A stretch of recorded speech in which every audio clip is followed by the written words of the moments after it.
শুক্রবার সকালে ফ্রান্সের রিইউনিয়ন দ্বীপে আঘাত হানে শক্তিশালী ট্রপিক্যাল সাইক্লোন গারেন্স। ঝড়ের প্রভাবে ভারী বৃষ্টি ও প্রবল বাতাস দেখা দেয় অঞ্চল জুড়ে। ঝড়ের গতি ঘন্টায় 124 মাইল ছাড়িয়ে গেছে বলে জানায় স্থানীয় আবহাওয়া দফতর। এখন পর্যন্ত বেশ কয়েকজনের মৃত্যুর খবর নিশ্চিত করেছে স্থানীয় কর্তৃপক্ষ। এছাড়া নিখোঁজ রয়েছেন আরও বেশ কয়েকজন। নিখোঁজদের উদ্ধারে অভিযান অব্যাহত রেখেছেন উদ্ধারকর্মীরা।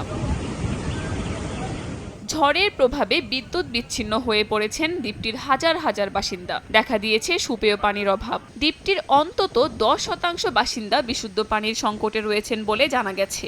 এছাড়াও অবকাঠামোগত ক্ষয়ক্ষতি হয়েছে দ্বীপ জুড়ে। পরিস্থিতি নিয়ন্ত্রণে না আসা পর্যন্ত ঘরে অবস্থান করার পরামর্শ দিয়েছে স্থানীয় কর্তৃপক্ষ। ঝুঁকিতে থাকা বাসিন্দাদের নিরাপদ স্থানে সরিয়ে নেওয়া হয়েছে। ক্ষতিগ্রস্ত বাসিন্দাদের জন্য আশ্রয়কেন্দ্র প্রস্তুত রাখা হয়েছে দ্বীপটিতে। শনিবার নাগাদ ঝড়ের তাণ্ডব কমে গেলেও ঝড়ো হাওয়া ও বৃষ্টি আরও কিছু সময় স্থায়ী হতে পারে বলে জানিয়েছে আবহাওয়া বিভাগ। পরিস্থিতি স্বাভাবিক না হওয়া পর্যন্ত বাসিন্দাদের সতর্ক থাকতে পরামর্শ দিয়েছে কর্তৃপক্ষ। কাকলি আখতার, সময় সংবাদ।